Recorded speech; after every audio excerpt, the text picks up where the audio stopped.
नमस्कार विद्यार्थी मित्रहो, आज आपण इयत्ता 10वीच्या इंग्रजीच्या विषयातील युनिट 1 मध्ये topic 1.2 an encounter of a special kind या लेसनचं एक्सप्लेनेशन पाहणार आहोत, म्हणजे स्पष्टीकरण पाहणार आहोत. An encounter of a special kind. My father was a medical professional working for a private company in Raniganj in West Bengal. म्हणजेच लेखकाचे वडील जे आहेत त्याचे वडील पश्चिम बंगालमध्ये एका प्रायव्हेट कंपनीमध्ये मेडिकल प्रोफेशनल या पदावरती काम करत होते.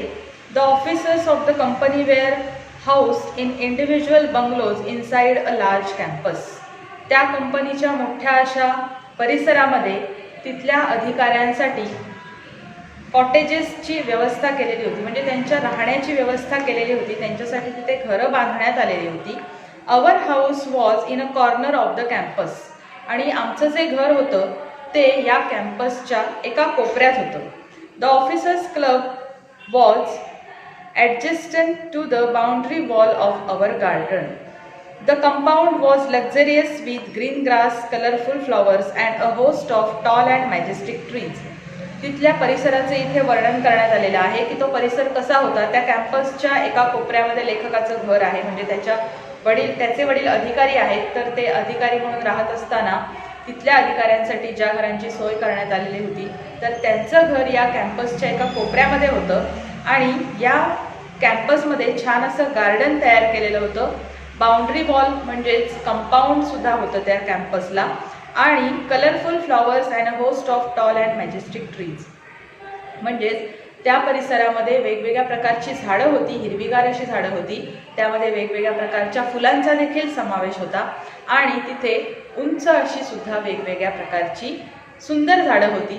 The seasonal vegetables in the kitchen gardens of the house holds and the magnificent trees constantly attracted squirrels and many species of birds. A group of langurs had even made their den in and ashvattha tree near by. म्हणजेच बघा की जिथे झाडं असतात तिथे वेगवेगळे पक्षी आणि प्राणी वावरत असतात. तर अशाच प्रकारे लेखकाच्या सुद्धा राहण्याच्या ठिकाणी, म्हणजे त्या कॅम्पसच्या ठिकाणी भरपूर झाडं असल्यामुळे, भरपूर प्रकारच्या भाज्या असल्यामुळे तिथे वेगवेगळ्या पक्ष्यांचं आणि प्राण्यांचा रहिवास होता. त्यामुळे सतत तो परिसर प्राण्यांनी आणि पक्ष्यांच्या आवाजाने गुंजलेला असायचा. आणि a group of langurs had been even made their den in an ashvattha tree near by. आणि त्या सगळ्यातून एक वैशिष्ट्यपूर्ण गोष्ट अशी होती की तिथल्या एका झाडावरती ग्रुप ऑफ लंगूर्स, म्हणजे एक जो माकडाचा प्रकार आहे, तर ते माकडं किंवा वानर म्हणूया आपण, ती त्या झाडावरती आपले राहुटा करून तिथे राहिलेली होती. They had all become a part and parcel of our existence and daily life. आणि या सगळ्या गोष्टी लेखकाच्या आणि तिथे राहणाऱ्यांच्या लोकांच्या सवयीच्या झालेल्या होत्या. कारण त्यांना नेहमी पक्ष्यांचे आवाज ऐकू येत होते, वेगवेगळ्या प्राण्यांचे आवाज ऐकू येत होते. आणि या सगळ्या गोष्टींची तिथे राहणाऱ्या लोकांना सवय झालेली होती. A small incident on a Saturday afternoon left a profound effect on me and unfolded before my eyes a whole new dimension to the wonders of God's creation. आणि अशाच एका शनिवारची गोष्ट आहे, शनिवारची दुपारची एक छोटासा प्रसंग घडलेला होता आणि तो प्रसंग लेखकाने या धड्यातून आपल्यासमोर मांडलेला आहे. तर की देवाची जी निर्मिती आहे किंवा देवाने हे संपूर्ण निसर्ग असेल किंवा निसर्गातल्या सगळ्या गोष्टी असेल तर त्या गोष्टींची निर्मिती कशा प्रकारे केलेली आहे आणि ती कशी अद्भुत अशी गोष्ट आहे. आणि त्याच गोष्टीमुळे लेखकाच्या समोर असा कोणता प्रसंग घडलेला आहे की त्यामुळे लेखकाने त्याचं वर्णन या पाठामध्ये केलेलं आहे, ते बघूया. It was a few days into the puja vacation. म्हणजेच थोडे दिवस सुट्ट्या लागलेल्या होत्या, त्यामुळे सगळेजण घरीच होते. Just like for any other child the holidays provided an opportunity for me to become engrossed in various magazines and story books published specially for children in the festive season. म्हणजेच पश्चिम बंगालमध्ये पूजा व्हेकेशन्स म्हणजेच एखाद्या त्यांच्या तिकडच्या पूजेचा प्रकार आहे. तर त्या पूजेसाठी जसं की आपल्याकडे गणपतीची सुट्टी असते, दिवाळीची सुट्टी असते, तर त्या पूजा वेकेशन म्हणजे त्यांच्या सुट्ट्या सुरू होत्या. आणि लेखकाला आवड कोणती होती तर वेगवेगळ्या प्रकारची पुस्तकं वाचण्याची आवड होती. आणि या सुट्ट्यांमध्ये तो काय करत असे तर वेगवेगळ्या प्रकारची पुस्तकं असतील, मासिकं असतील, तर ती मासिकं आणि पुस्तकं तो वाचून काढत असे आणि आपलं ज्ञान जे आहे ते ज्ञान वाढवण्याचा प्रयत्न करत असे. त्यामुळे त्याच्यासाठी ही एक खूप मोठी संधी असायची की जितके जास्त दिवस सुट्टी मिळेल तितकी जास्तीत जास्त पुस्तकं तो वाचून काढायचा. After a hearty lunch my parents and my younger sisters lay down for an afternoon nap and I settle down with a story book. लेखकाने याआधीच सांगितलेलं आहे की ही शनिवारची दुपारची गोष्ट आहे आणि त्या दुपारी काय घडलं, कोणता असा प्रसंग घडला. तर बघा, सुरुवात अशी दिलेली आहे की लेखकाचे जे वडील आहेत, आई वडील आहेत, त्याच्या छोट्या 2 बहिणी आहेत, त्या सगळ्यांचं जेवण झाल्यानंतर ते सगळेजण दुपारची वामकुक्षी घेत होते आणि लेखक मात्र पुस्तक वाचण्यासाठी बसून राहिला. The quiet afternoon presented the perfect backdrop for reading and adventure story. दुपारच्या वेळेस थोडीफार शांतता असते आणि अशा वेळेस ॲडव्हेंचर स्टोरी म्हणजे साहस कथा लेखकाने वाचायला घेतलेली होती आणि ती वाचण्याचा आनंद वेगळा असतो.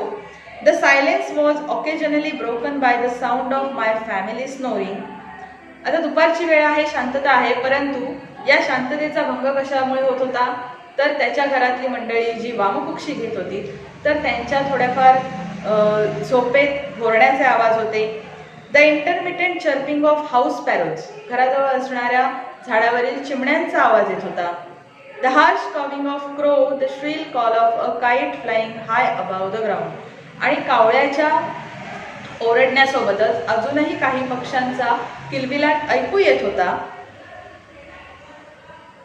Minutes tick by, I become deeply absorb in the book. म्हणजे या सगळ्या गोष्टींचा आवाज येतच होता, परंतु 1-2 मिनिटातच मला मात्र पुस्तक वाचण्याची गोडी लागली आणि मी या सगळ्या डिस्टर्बन्सचा विचार न करता पूर्णपणे पुस्तक वाचण्यात दंग होऊन गेलो.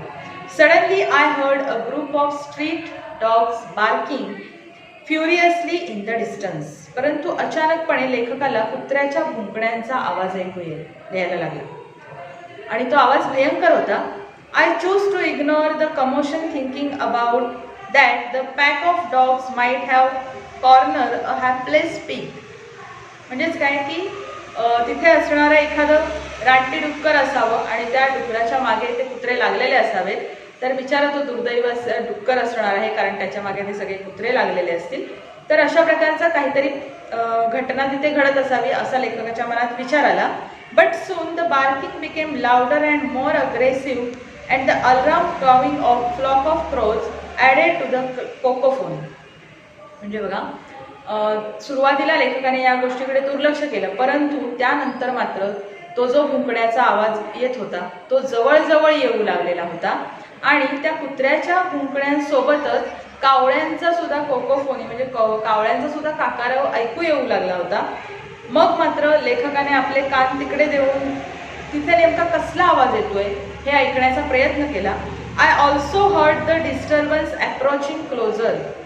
आणि मग लेखकाला जाणवलं की हा आवाज आपल्या खूप जवळजवळ येऊ लागलेला आहे. Curiosity got the better of me. आणि तुम्हाला माहिती आहे की माणसाला उत्सुकता असते की एखादा आवाज लांबून येत असेल तर माणूस एक वेळ दुर्लक्ष करेल, परंतु तो आवाज जवळजवळ येऊ लागलेला होता. त्यामुळे लेखकातली जी उत्सुकता होती ती उत्सुकता शिगेला पोहोचली की नेमकं काय घडलं असेल. लिव्हिंग द बुक असाइड, आणि लेखकाने आपल्या हातातलं पुस्तक एका बाजूला ठेवून दिलं. I rush to the veranda to see what was going on. आणि मग लेखकाने व्हरांड्याकडे धाव घेतली. म्हणजे घराच्या समोरची पडदी असते, जो मोकळा भाग असतो त्याला आपण व्हरांडा असं म्हणतो.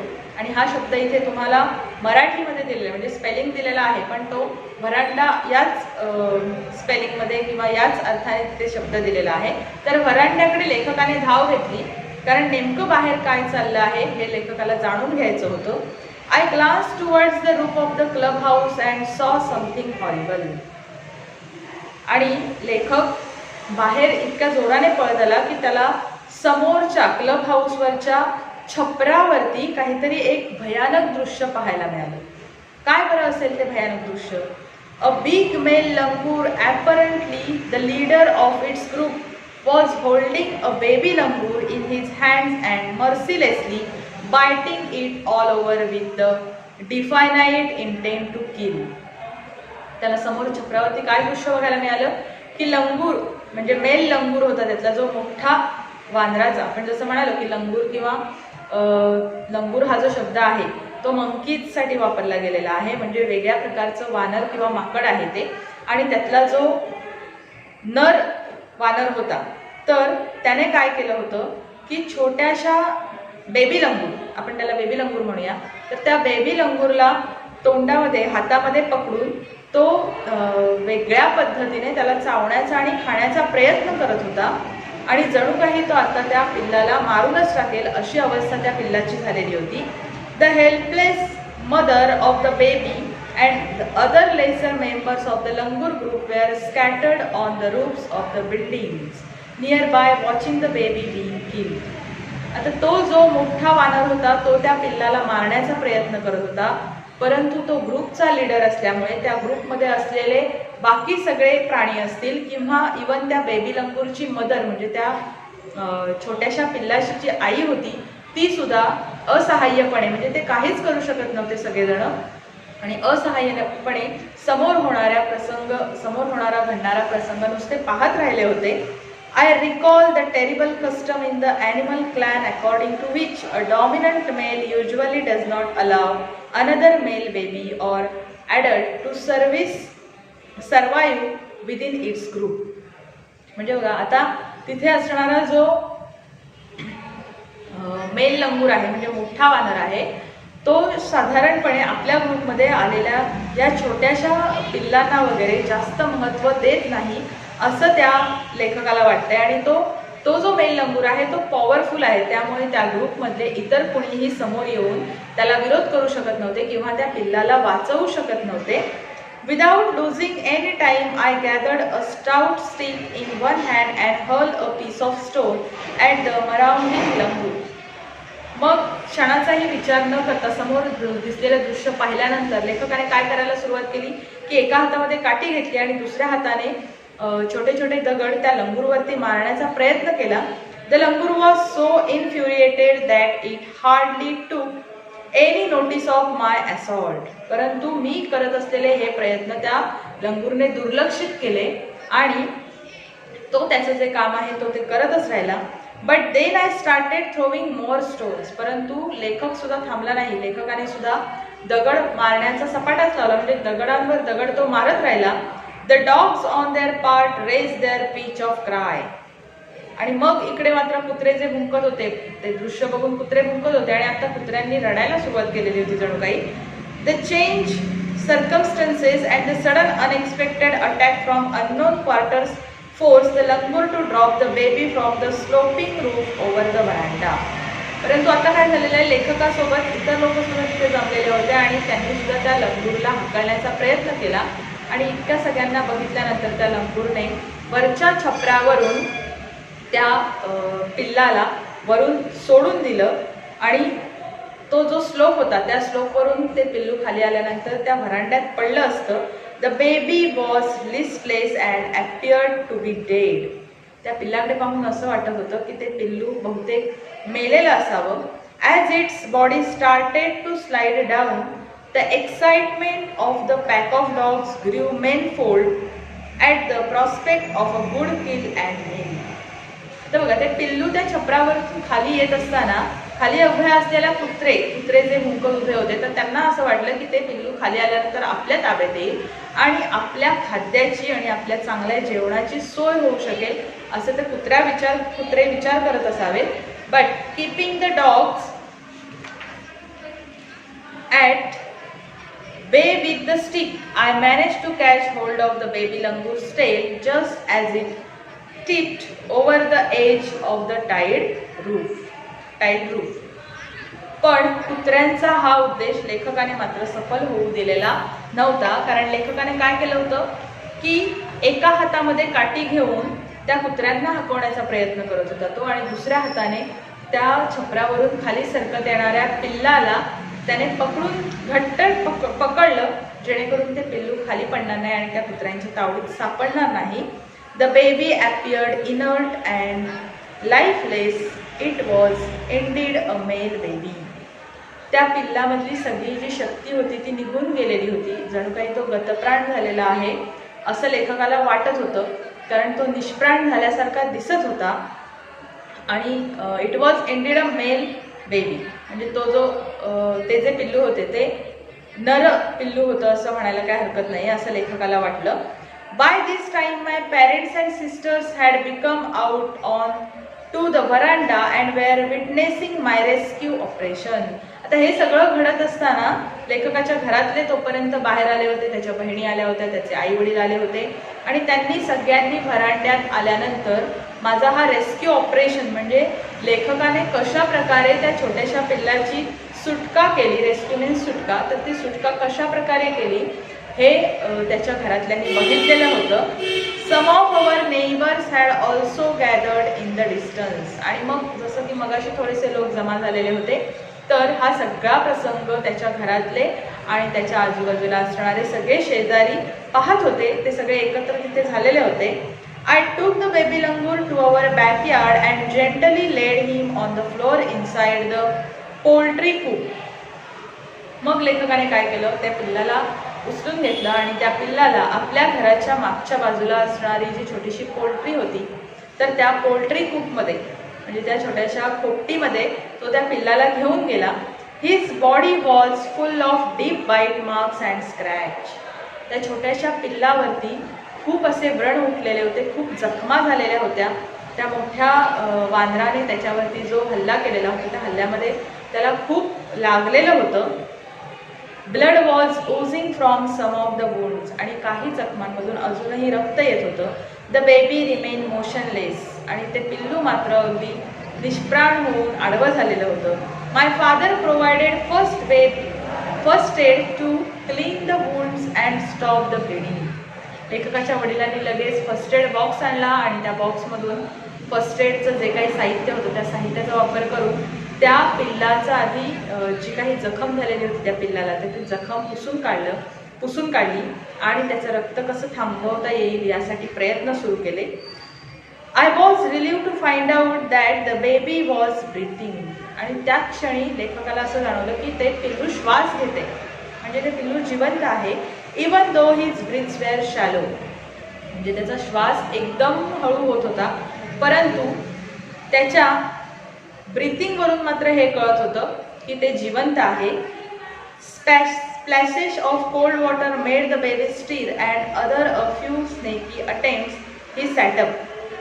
मग त्याची जखम जी आहे ती जखम पुसून काढल्यानंतर त्याला थोडीशी मलमपट्टी केल्यानंतर लेखकाने थोडेसे पाण्याचे हपके त्याच्या चेहऱ्यावरती आणि शरीरावरती मारले आणि त्या क्षणी ते पिल्लू लगेच उठून बसलं. He was in state of shock and started trembling like a leaf in the wind. म्हणजे ते पिल्लू हल्ल्याने इतकं घाबरलेलं होतं की ते बसल्यानंतर सुद्धा थरथरत होतं. म्हणजे एखादं वाऱ्याने पान कसं हलतं त्याप्रमाणे त्या पिल्लाची अवस्था झालेली होती. ते पिल्लू तसं थरथरत होतं, तसं ते हलत होतं. His two little twinkling eyes welled up with tears and he started to sob with a muffled cry just like a human child would after experiencing trauma. म्हणजे ते छोटंसं पिल्लू सुद्धा त्याचे डोळे पाण्याने भरलेले होते त्या छोट्याशा पिल्लाचे आणि ते छोटंसं पिल्लू अगदी आपण जशी माणसं एखादं लहान मूल आपल्या आईवडील समोर दिसत नसतील आणि मग रडायला सुरुवात करतं त्याप्रमाणे त्या पिल्लाची अवस्था झालेली होती की आपण जसा मानवी जीवनात अनुभव घेत असतो तसा अनुभव लेखक त्या पिल्लाकडे पाहून घेत होता. कारण ते पिल्लू सुद्धा आपल्यासारखंच भावनाविवश होऊन इकडे तिकडे घाबरलेल्या अवस्थेत पाहत होतं. कारण ट्रॉमा म्हणजे ग्रेट डिस्ट्रेस, म्हणजे त्याला खूप ताण आलेला होता या गोष्टीचा, कारण त्याच्यावरती हल्ला झालेला होता. त्या हल्ल्यातून ते पिल्लू वाचलेलं होतं, त्यामुळे या गोष्टीचा त्या पिल्लाला धक्का बसलेला होता. I offered him a peel banana which he accepted with his unsteady hand and began taking hesitant bites. आणि मग लेखकाच्या लक्षात आलं की आत्ता याला काहीतरी खायला देण्याची गरज आहे. तर लेखकाने एक साल काढून त्याला केळं खायला दिलं आणि ते केळं त्या पिल्लाने हातात घेतलं आणि म्हणजे घाबरत ते पिल्लू ते केळं खाण्याचा प्रयत्न करत होतं. My attention was fix on the revival of the baby langur. लेखकाचं लक्ष पूर्णपणे त्या पिल्लावरती केंद्रित झालेलं होतं. त्या पिल्लाचं लेखक अगदी व्यवस्थित असं निरीक्षण करत होता. Suddenly I had an uncanny feeling of being watch. अचानक लेखकाला असं वाटलं की इकडच्या बाजूला कोणीतरी पाहतंय. I turn away from the coop and look up. म्हणून मी लेखकाने काय केलं की थोडंसं मागे वळून बघितलं, तर त्याला काय दिसलं, there sat the mother langur on our kitchen room watching every move I made. म्हणजेच त्यांच्या स्वयंपाकघराच्या छपरावरती त्या पिल्लाची आई बसलेली होती आणि मी जे जे काही करत होतो माझ्या सगळ्या हालचाली ती तिथे बसून पाहत होती. She simply sat there quietly as if convince that no harm was being done to her child. आणि ती तिथे निश्चिंतपणे, जणू काही ती तिथे निश्चिंतपणे बसून इथे काय चाललेलं आहे याचं निरीक्षण करत होती. त्याचं कारण असं होतं की लेखक जे काही करत होता त्याच्या करण्यातून किंवा त्याच्या कृतीतून माझ्या पिल्लाला कोणत्याही प्रकारचा धोका नाहीये हे त्या पिल्लाच्या आईला कळत होतं आणि म्हणून ती तिथे बसून निरीक्षण करत होती. Meanwhile, the baby sensed the presence of his mother and started to sob and cry a little louder. परंतु थोड्याच वेळात त्या पिल्लाला देखील लक्षात आलं की आपली आई तिथे बसलेली आहे आणि हे त्याच्या लक्षात आल्यानंतर त्याला भरून यायला लागलं. जसं की एखाद्या लहान मुलाला भरून येतं तसं त्या पिल्लाला रडू यायला लागलं. I retreated from the door of the coop to allow the mother access to her baby. मग लेखकाने पण त्या कुट्टीचा जो दरवाजा होता तो दरवाजा उघडला आणि त्या पिल्लाच्या आईला आतमध्ये येऊ दिलं. Immediately the mother descended on the floor of the coop and pick up the baby in her arms. लगेचच म्हणजे अगदी ताबडतोब ती मदर लंगूर जी आहे ती रूफवरून म्हणजे छपरावरून खाली उतरली आणि पटकन तिने आपल्या पिल्लाला आपल्या हातामध्ये उचलून घेतलं. She gave the baby a thorough body inspection to check his injuries and cuddled him tightly in her bosom. म्हणजेच तुम्हाला जसं माहिती आहे की वानर किंवा माकडं आपल्या पिल्लांना कसे आपल्या अंगापाशी मिठीत घट्ट घेतात, तर त्याच पद्धतीने ती मदर लंगूर खाली उतरली. तिने पटकन आपल्या पिल्लाला उचलून घेतलं आणि त्या पिल्लाला आपल्या पोटाशी कवटाळून घेतलं आणि त्याला काय काय जखमा झालेल्या आहेत, कुठे कुठे लागलेलं आहे त्याच्या अंगावरून ती कुरवाळत हात फिरवत होती. The baby found great solace in her caring arms. कुठच्याही मुलाला आपल्या आईच्या बाहुपाशात गेल्यानंतर जो म्हणजे मी इथे सुरक्षित आहे ही भावना त्या मुलाच्या मनात येते. तसंच त्या पिल्लाच्या बाबतीत झालेलं होतं की माझ्या आईच्या मी कुशीत आलो हेच खूप मोठं आहे आणि ही जी कुशी आहे ती माझ्यासाठी किती सुरक्षित आहे याची जाणीव त्या पिल्लाला होत होती. The mother sat still with the baby in her lap for a few minutes. आणि थोडा वेळ ती मदर लंगूर तशाच पद्धतीने तिथे त्या पिल्लाला कवटाळून बसून राहिली. It was almost as if she was pondering over her options and trying to figure out how she could keep the baby safe from further assault. आता ती बहुतेक तसं बसून काय विचार करत असावी की याच्या पुढे मला माझ्या मुलाला कशा प्रकारे काळजीपूर्वक सुरक्षित ठेवायचं आहे याचा ती जणू काही विचार करत होती. For a few seconds the mother langur look straight into my eyes. आणि मग काही सेकंदांसाठी त्या मदर लंगूरने लेखकांच्या डोळ्याकडे पाहिलं, अगदी समोरासमोर नजरानजर केली. Even today I cannot forget that look in her eyes showering silent gratitude on me for saving her child. बघा म्हणजे प्राणी सुद्धा आपल्या भावना समजून घेऊ शकतात. हा प्रसंग लेखकाला इथे सांगायचा आहे आणि हीच ती लाईन आहे की लेखक अजूनही ती गोष्ट विसरलेला नाहीये की मी त्या पिल्लाचे प्राण वाचवले यासाठी त्याच्या आईची जी कृतज्ञतापूर्वक पाहण्याची जी नजर होती ती मी ओळखली होती आणि त्या नजरेतूनच त्या पिल्लाची आई माझ्याकडे पाहत होती. I was overwhelm by the emotion, the sentiment and the way she said thanks to me. म्हणजे तिने जणू काही असं बघून माझे आभार मानले होते आणि ती नजर आणि तो प्रसंग आजही मी विसरू शकत नाही. There sat a universal mother holding a stricken child in her lap. आणि युनिव्हर्सल म्हणजेच काय की अशीच असते आई. आई ही अशीच असते, मग ती माणसं असू देत, प्राणी असू देत किंवा पक्षी असू देत. आपल्या पिल्लाचं संरक्षण झालं किंवा आपल्या पिल्लांवरती किंवा आपल्या मुलावरती आई किती प्रेम करते हे या लेसनमधून थोडक्यात लेखकाला सांगायचं आहे. एका encounter of a special kind म्हणजेच काय की एका कठीण अशा प्रसंगातून त्या छोट्याशा पिल्लाला आपण कसं वाचवलं आणि ते पिल्लू वाचवल्यानंतर त्याच्या आईकडून मिळणारी जी कृतज्ञता व्यक्त केली होती त्याच्या आईने, तो प्रसंग लेखकाला इथे सांगायचा आहे. आणि ते सांगत असताना प्रत्येक आई ही अशीच असते जी आपल्या मुलाची काळजी करत असते. Then in a flash she jumped with her baby clinging to her belly and reached our kitchen roof. She surveyed the area for the vicious male langur and then leapt away in the direction opposite to the place of the violent encounter. आणि त्यानंतर मात्र हे सगळं घडून झाल्यानंतर तिने आपल्या मुलाला आपल्या कुशीत कवटाळून घेतलं, म्हणजे तिने घट्ट धरून घेतलं आणि ती त्या किचनच्या रूफवरती चढली. परंतु तिथे चढल्यानंतर मात्र ती त्या एरियाचं काय करत होती, निरीक्षण करत होती, जेणेकरून मगाशी तिच्या मुलावरती जो हल्ला झालेला होता त्या ठिकाणचं ती निरीक्षण करत होती की तिथे कुणी आता नाही आहे ना, तो मेल लंगूर तिथे नाही आहे ना, आणि तो एरिया सोडून तिने तिथून जाण्याचा प्रयत्न केला. The brief meeting with the mother and the baby langur convinced me that intervicious communication and mutual trust is indeed a reality, and should anyone strike the right chord, the relationship hums into action. म्हणजेच काय की एखादा प्राणी असू देत किंवा मानव असू देत तर त्यांच्यामधलं नातं कसं असू शकतं. आणि प्राणी म्हणजे ते लंगूर आहेत आणि लेखक आहे म्हणजे मानव आहे, तर त्या दोघांमध्ये सुद्धा न बोलता कसं इंटरॅक्शन होऊ शकतं, कशा भावना एकमेकाला समजावून सांगितल्या जाऊ शकतात, हे या लेसनमधून सांगितलेलं आहे. The mother langur show me that food was not the only means of communication between man and animal, but that there were other means of establishing a bond through trust, compassion and mutual understanding.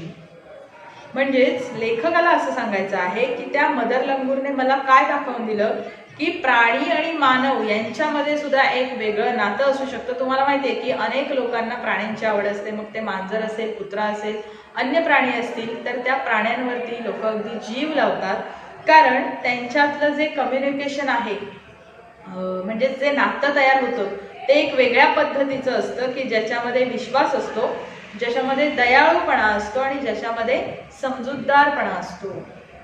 आणि तो समजूतदारपणा इथे mother लंगूरने पण दाखवून दिलेला होता. कोणत्या क्षणी जेव्हा लेखक त्या पिल्लाची काळजी घेत होता तेव्हा त्या मदर लंगूरला हे माहिती होतं की लेखक जे काही करतोय ते माझ्या पिल्लाला वाचवण्यासाठी करतोय, लेखकापासून माझ्या पिल्लाला कोणत्याही प्रकारचा धोका नाहीये, आणि म्हणूनच ती तिथे शांतपणे बसून लेखक काय करत आहे हे पाहतो. म्हणून लेखकाने प्राणी आणि मानव यांच्यातलं नातं कसं असतं हे इथे सांगण्याचा प्रयत्न केलेला आहे. 55 years have passed since that day.